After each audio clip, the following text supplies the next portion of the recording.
कहते हैं पूर्व में जितनी भी कथा हुई, पूर्व में जितनी भी कथाओं का क्रम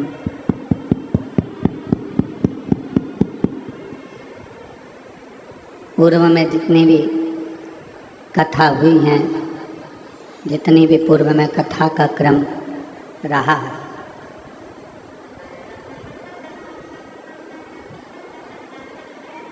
केवल एक शिव महापुराण की जो कथा होती है उसका ये पंडाल नहीं माना गया।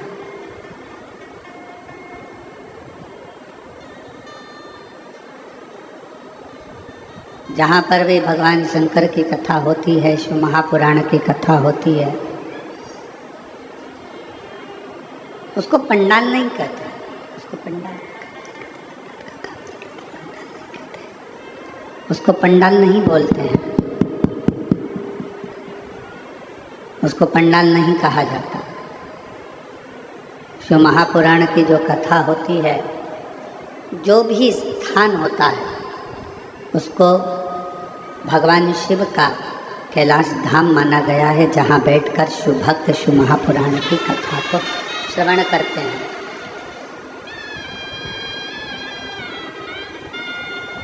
भगवान शंकर की पवित्र कथा को श्रवण करते हैं, शिव भक्त उस कथा को सुनते हैं और अपने हृदय में भगवान शिव की विरल भक्ति को, भगवान शंकर की भक्ति को धारण करते हैं। शिव भक्ति को धारण करने का एक केंद्र बिंदु, भगवान शंकर की भक्ति को धारण करने का एक स्थान, ये पवित्र पावन शिव महापुराण की कथा का स्थल।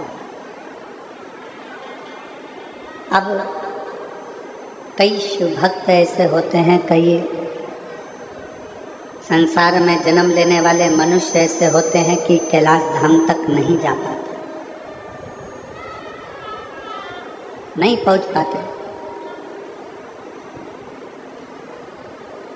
पर मेरे शंकर भगवान ने, भगवान शिव ने अपनी वाणी में स्वयं तुमरुका जी से कहा है,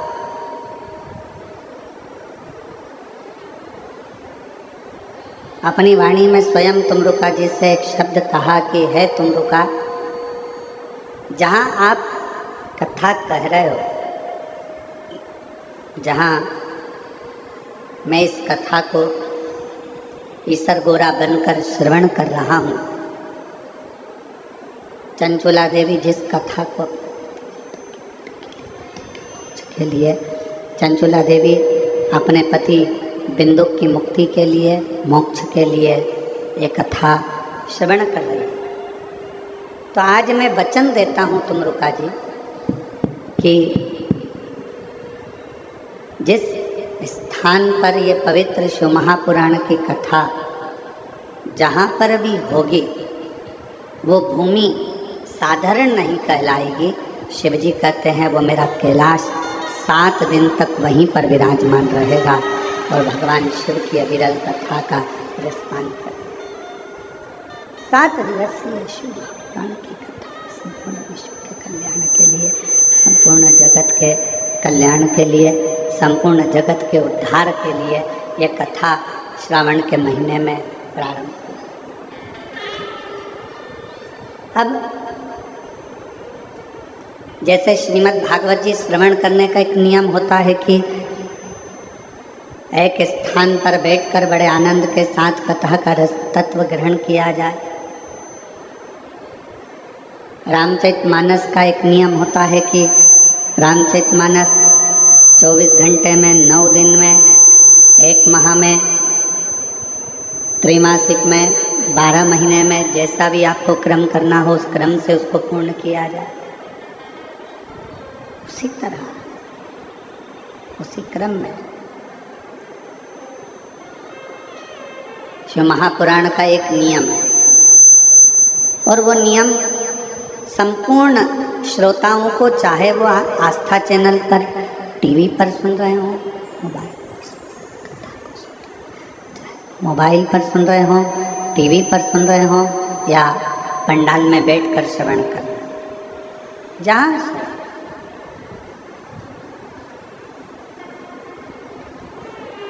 कथा के श्रोताओं का एक नियम होना चाहिए, और वो नियम यहाँ बताया गया है कि कथा को सुनने वाला, कथा को श्रवण करने वाला, कथा को समझने वाला, कथा को श्रवण करने वाला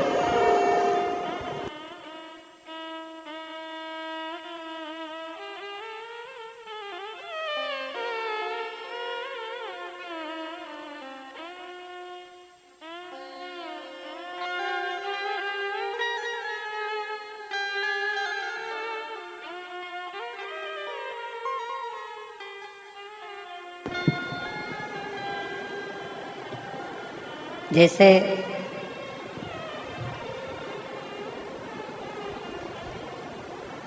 श्रीमद् भागवत का एक नियम होता है, जैसे रामचरित मानस का एक नियम होता है,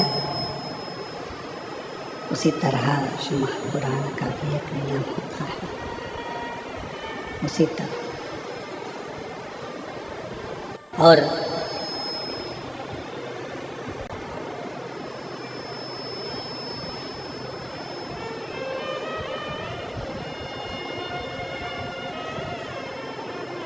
हमारे बीच में माननीय विधानसभा जी अध्यक्ष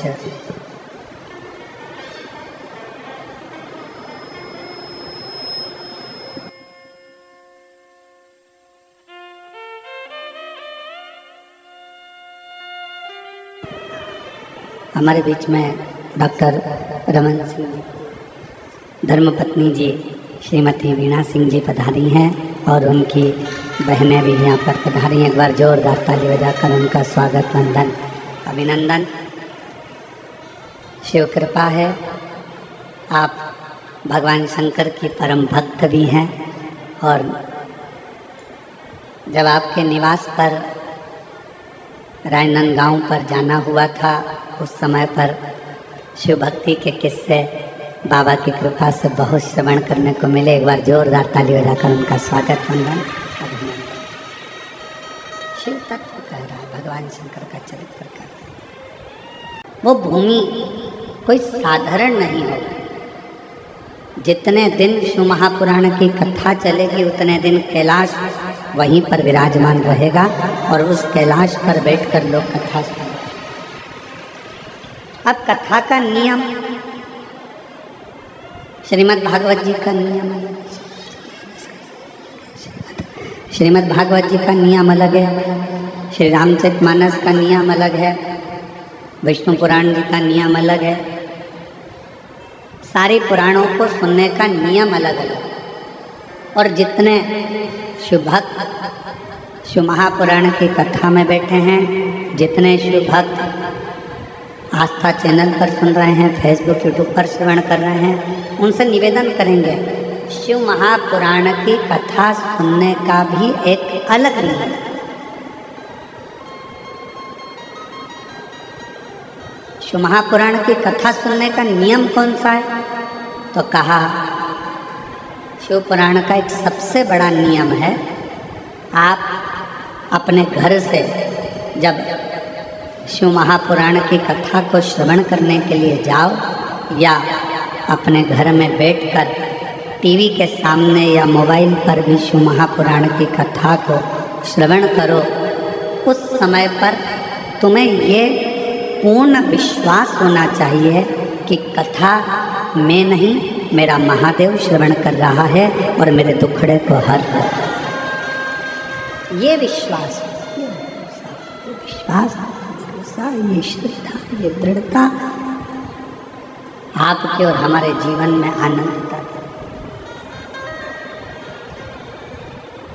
और फिर निवेदन है, अपना समय बिल्कुल बर्बाद मत करो।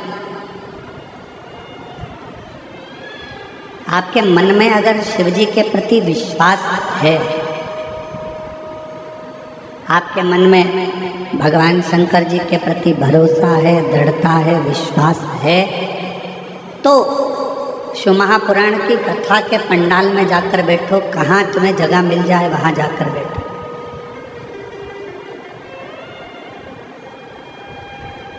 यदि विश्वास नहीं है, भरोसा नहीं है, शिव जी पर हमारा दृढ़ता नहीं है, तो फिर कथा में जाने की जरूरत नहीं, अपना काम करो, अपने घर में रहो, अपने व्यस्त।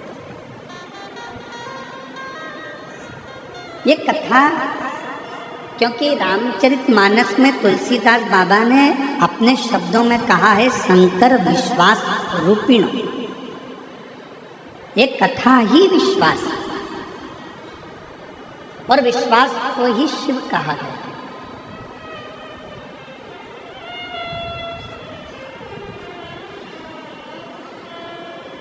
मानो तो मैं गंगा माँ हूं, ना मानो तो बहता। अगर मानोगे तो मैं गंगा जी हूँ, ना मानोगे तो बहता हुआ पानी। यह आपके ऊपर निर्भर करता है कि आप मुझे क्या मान रहे हैं, आप क्या स्वीकार कर रहे हैं, आप मुझ में क्या देख रहे हैं। अगर आपके भीतर विश्वास है कि मैं कथा में जाकर बैठूंगी, कथा श्रवण करूंगी, कथा सुनूंगा और मेरा बाबा मुझ पर करुणा करेगा, मेरा बाबा मुझ पर दया करेगा, मेरा बाबा मुझ पर करुणा करेगा, कृपा करेगा, दया करेगा, तो निश्चित है मेरा शिव आप पर करुणा जरूर करेगा। और 7 दिन की कथा जितने विश्वास के साथ, जितने भरोसे के साथ, जितनी दृढ़ता के साथ आप श्रवण करेंगे, उतना उतना शिव आप पर करुणा करना प्रारंभ कर देगा। दृढ़ता, विश्वास, भरोसा।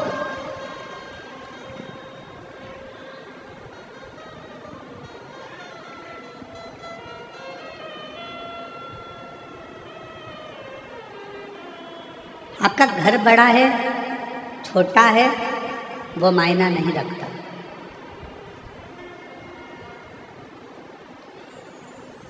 आप बहुत बड़े बंगले में रहते हो, वो मायना नहीं रखता। आप छोटे से मकान में रहते हो, वो मायना नहीं रखता। आपका घर बड़ा है या आपका घर छोटा है, वो मायना नहीं रखता। शिव महापुराण की कथा कहती है मायना वो रखता है कि आपके घर में रहने वालों का व्यवहार कैसा।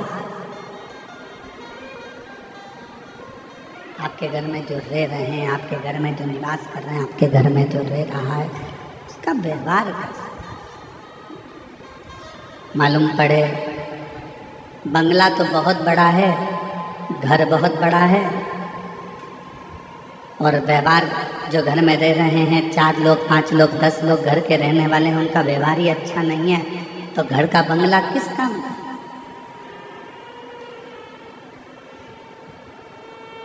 घर बड़ा है या घर छोटा है उसको कोई मायना नहीं रखता, पर मायना रखता है तुम्हारे घर का व्यवहार। तुम्हारे घर का व्यवहार कैसा है, तुम्हारे घर में रहने वालों व्यक्तियों का व्यवहार कैसा है। मालूम पड़े एक बहू उधर मुंह खुला कर रह रही है, एक बेटा उधर रह रहा है, एक बेटी उधर रह रही है, घर में थोड़े से रिश्तेदार आए, मालूम पड़ा ननन भाभी से ना बोले, भाभी ननन से ना बोले, ननन नंदोई से ना बोले, और पत्नी पति से ना बोले। सारे रिश्तेदार आते जरूर हैं, पर मालूम पड़े आपस में व्यवहार ही ठीक ना हो, तो बड़े बंगले का करोगे क्या। मकान बड़ा या मकान छोटा होने से व्यक्ति के जीवन में सुख नहीं है।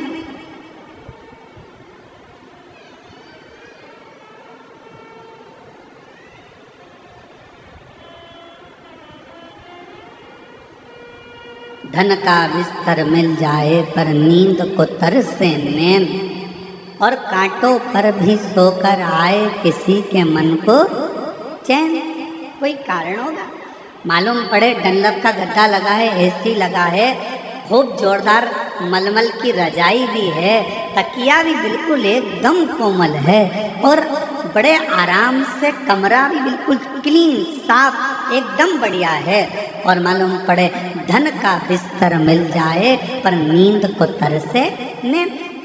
घर बड़ा है, बंगला बड़ा है, गाड़ी बड़ी है, कमरा बड़ा है, पलंग बड़ा है, गादी बड़ी है, तकिया बड़ा है, सारे सुख अपने आप उस कमरे के अंदर। ऐसा कोई सुख नहीं है जो तुम्हारे सोने के कमरे में नहीं है, और फिर भी तुमको रात को सोते समय एक ना एक गोली खाकर सोना पड़ रहा है। कभी घुटना दुख रहा, कभी कमर दुख रही, कभी कंधा दुख रहा, कभी सिर दुख रहा, कभी कोहनी दुख रही, कभी पंजा दुख रहा। 24 घंटे में रात्रि के समय पर यदि चैन की नींद नहीं आ रही है तो समझ लेना कि धन तो बढ़ गया पर मन की शांति नहीं बढ़ पाई है। वो मन की शांति को बढ़ाने का एक स्थान ढूंढ,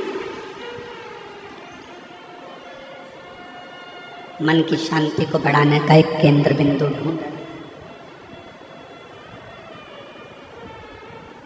क्या देती है शिव महापुराण की कथा?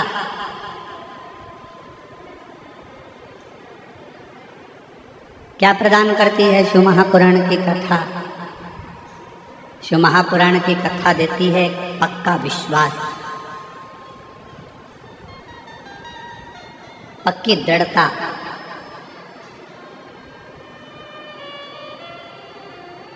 घर अच्छा हो और माहौल अच्छा नहीं हो ना तो उस घर में रहने का मन नहीं करता। और माहौल अगर अच्छा है और घर अच्छा भी नहीं है तो किराए के मकान में भी महल नजर आता है। अगर माहौल अच्छा, मकान अच्छा नहीं है, मान लो मकान अच्छा नहीं है और माहौल अच्छा है तो किराए के मकान में भी सुख नज़र आता है, किराए के मकान में भी आनंद नज़र आता है, किराए के मकान में भी आनंद की अनुभूति होती है।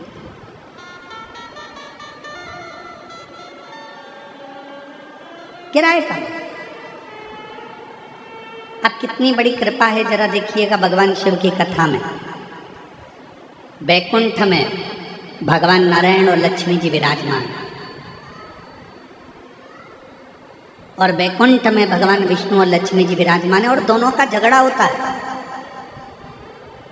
और भगवान नारायण और लक्ष्मी का झगड़ा होता है और लक्ष्मी जी भगवान नारायण को श्राप दे देती है, हे नारायण तुम मुझे देखकर घोड़े जैसे हंसे हो, मैं तुम्हें श्राप देती हूँ कि तुम्हारा सिर कटे और तुम्हें घोड़े का सिर लगे।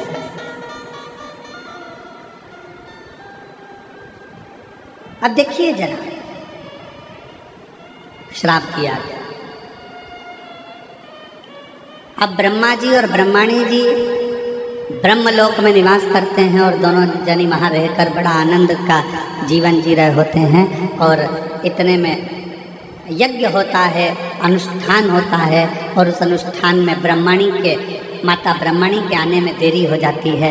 माता सावित्री उस यज्ञ के अंतर्गत विराजमान हो जाती हैं और माता ब्रह्मणी उनको श्राप दे देती हैं, ब्रह्मा जी तुम्हारी अर्धांगिनी होने के बाद भी तुमने यज्ञ में मेरी प्रतीक्षा नहीं करी, मैं तुम्हें श्राप देती हूँ कि मृत्यु लोक में कहीं पर भी तुम्हारे मंदिर नहीं होंगे, मृत्यु लोक में कहीं पर तुम्हारा पूजन न होगा। केवल एक पुष्कर की भूमि ऐसी होगी जहाँ पर तुम्हारा पूजन होगा, जहाँ पर तुम्हारा मंदिर। अब जरा विचार करिए, बैकुंठ लोक है, वहाँ पर भी भगवान नारायण और लक्ष्मी का थोड़ा सा विवाद हुआ, लक्ष्मी जी ने श्राप दिया। ब्रह्मलोक है, ब्रह्मलोक में भी सारा ठाठ है और माता ब्रह्मणी ने ब्रह्मा जी को श्राप दिया। पर केवल सारे लोकों में एक लोक मृत्यु लोक ऐसा है जिस मृत्यु लोक के अधिपति भगवान देव अधिदेव महादेव हैं। दोनों आनंद के साथ विराजमान रहते हैं और भगवान शंकर और पार्वती दुनिया के लोगों को प्रेरणा देते हैं कि सुख बड़े मकान में नहीं, अगर कैलाश की कंदराओं में भी रह रहे हो और माहौल अच्छा है तो सुख उस कंदरा में भी प्राप्त हो, सुख उस कंदरा में भी मिल सकता है, सुख उस कंदरा में भी प्राप्त हो सकता है।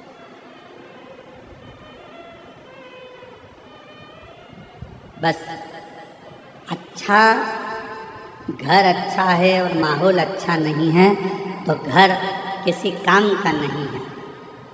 और अगर माहौल अच्छा है तो फिर आप गुफा में भी रह रहे हो, कंदरा में भी रह रहे हो तो समझ लो कि सुख है। संसार की धारणा भगवान शंकर की यह पवित्र कथा, शिव महापुराण की यह पवित्र कथा, श्रावण महीने में जितने भी भक्त इस शिव महापुराण की कथा को श्रवण कर रहे हैं, जयंती स्टेडियम भिलाई छत्तीसगढ़ की इस पवित्र धरा से बोलबम सेवा समिति के नेतृत्व में ये जो कथा चल रही है, इस कथा को आप श्रवण करें और ये विचार करें कि अपने घर का माहौल हमें कैसा रखें। घर को यदि साफ करना जरूरी है तो मन को भी साफ करना जरूरी है। थोड़ा परिश्रम जिंदगी में बहुत जरूरी है। आप में से कितने लोग हैं जो चाय पीते हैं? हाथ उठाओ जरा। हम चाय का ऑर्डर नहीं दे रहे हैं तुम लोगों के लिए, हम तो पूछ रहे हैं। फिर से उठाओ जरा, कितने लोग हैं जो चाय पीते हैं? चलो बहुत बढ़िया, रख लो। चाय पीने से कभी जीवान जली कि नहीं जली तुम्हारी?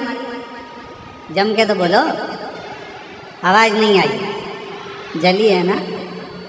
अब तुम्हारी जीवान अगर चाय पीने से जली तो तुम में से कितने लोग हैं जिनकी जीवान चाय पीने से जली और उनने चाय पीना छोड़ दिया? जम के तो बोलो, छोड़ा किसी ने?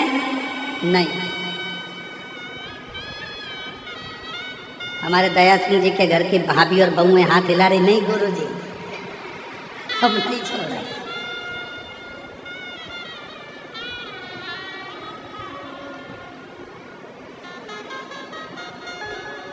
अब जरा विचार करिए, चाय से तुम्हारी जीवान जल गई तो तुमने चाय पीना छोड़ा क्या? नहीं, चाय पीते रहे। जब चाय से जीवान जली तो तुमने चाय पीना नहीं छोड़ा। मान लो एक कंपटीशन एग्ज़ाम दिया, एक परीक्षा दी, या एक परीक्षा देने में आप सफल नहीं हो पाए, असफल हो गए, या आप उस रिजल्ट में निकल नहीं पाए, तो कई लोग कह देते हैं कि अब आज से मैं एक भी एग्ज़ाम नहीं दूँ।